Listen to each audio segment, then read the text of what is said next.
Bom, boa noite, boa tarde ou bom dia, seja qual for o horário que você esteja assistindo esse vídeo, principalmente para o nosso professor Alex, de LFA.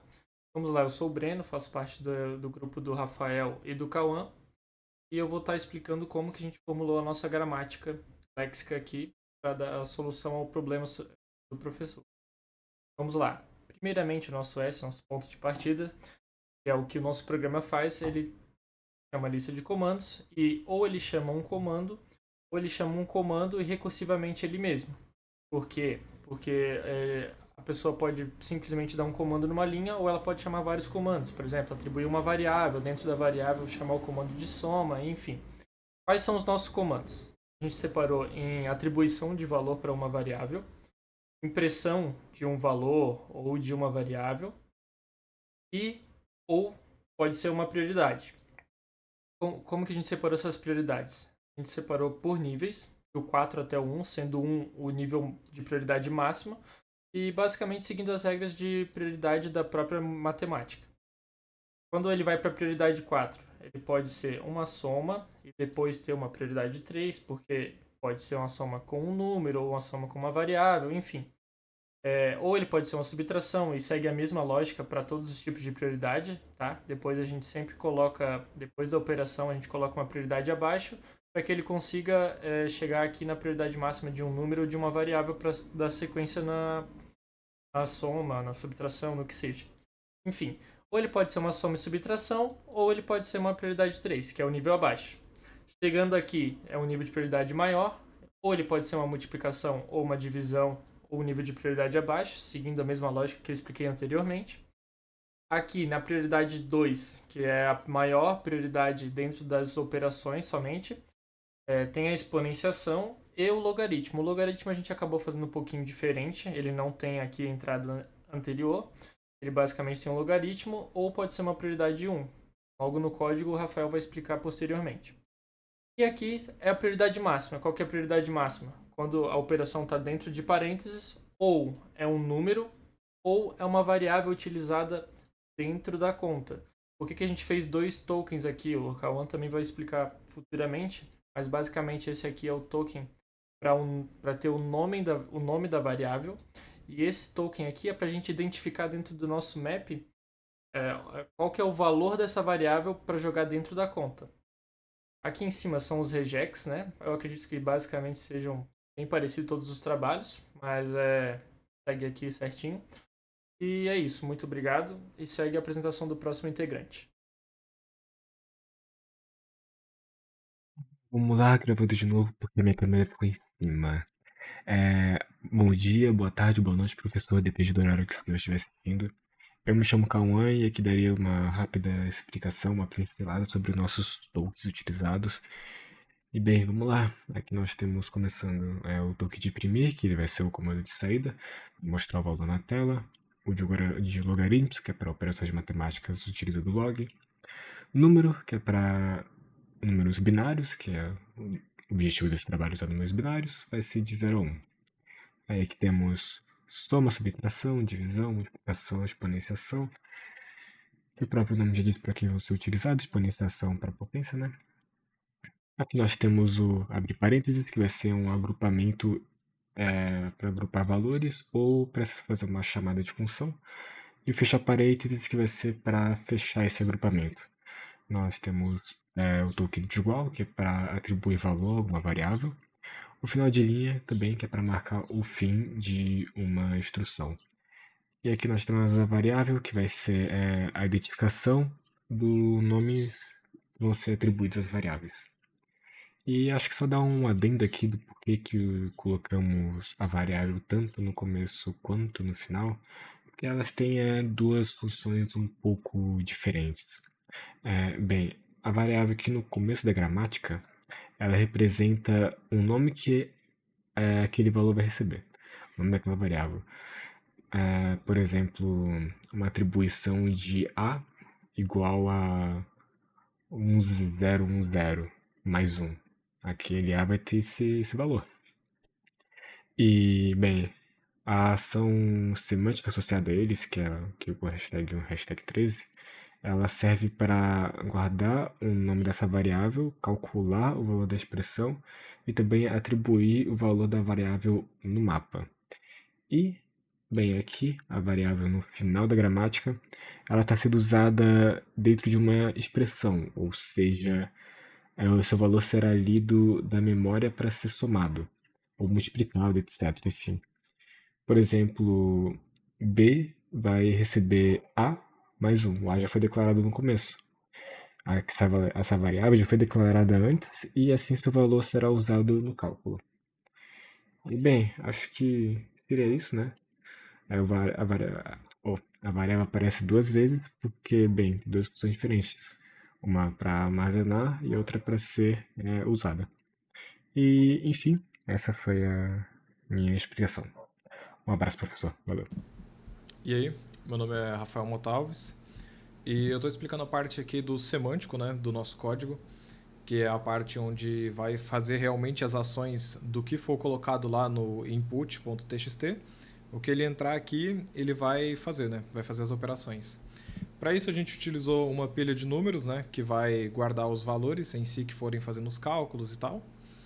E tem uma pilha de operadores. A pilha de operadores ela vai conter ali, né, as operações de mais, menos, os operadores em si, né? E também os parênteses, né? A gente tem uma hash map de variáveis que ele vai salvar quando a gente fizer um A igual a 2, ele vai salvar lá que A representa 2 na lista do hash map, né? Então, todos aqueles tokens que forem entrando, né, eles vão cair aqui pro switch e cada um vai fazer a sua parte, né, aqueles tokens que foram gerados lá no Gauss. O case 1 ele faz a declaração da variável lá, né? Ele pega a variável que foi digitada e salva no variável atual. O case 2, ele vai, quando você digitar um número lá, ele vai empilhar esse número na pilha de números, ele vai digitar em binário, né? E esse binário ele vai ser convertido para um número inteiro e vai ser salvado na pilha.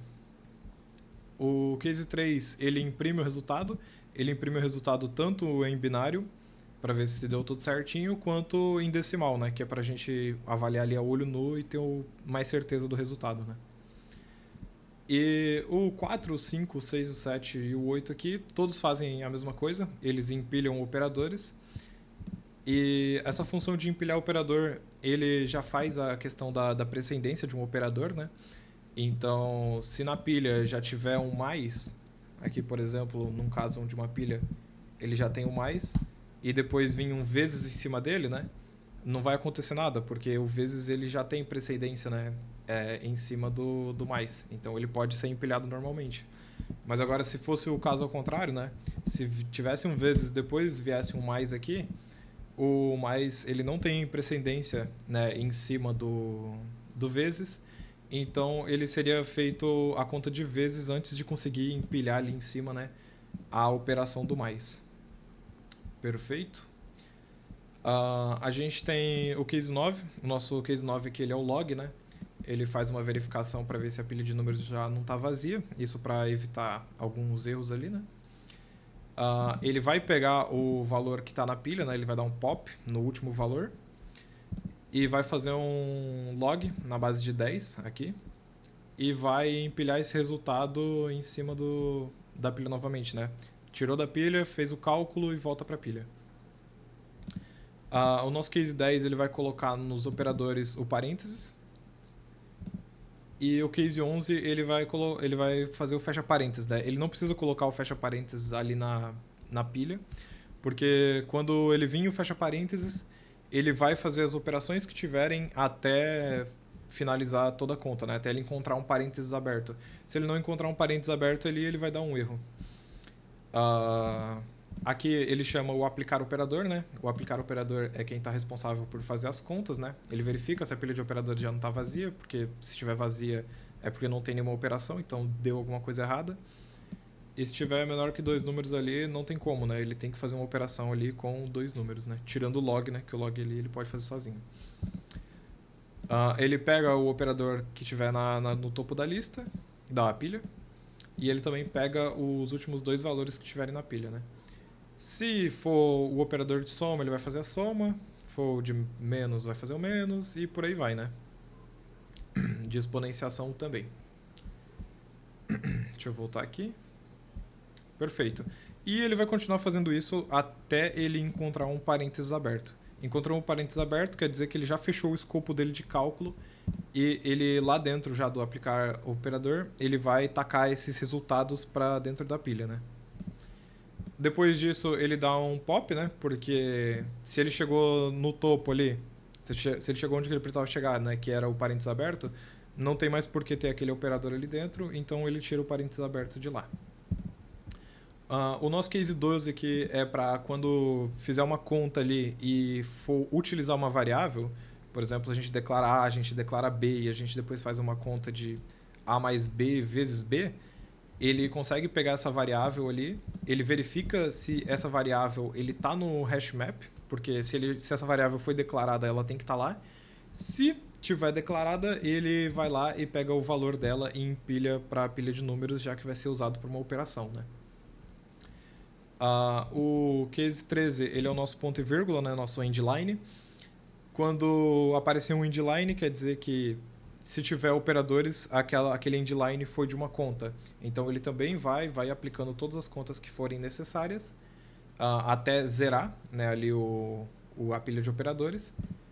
E se não tiver não tiver vazia a pilha de números lá, ele vai pegar o valor, que vai ser o do resultado, que foi por conta do aplicar operador, vai adicionar esse valor na variável atual, vai limpar a pilha de números, porque ele já fez todas as operações que tiveram ali, né? Se tiver alguma coisa restando por N motivos.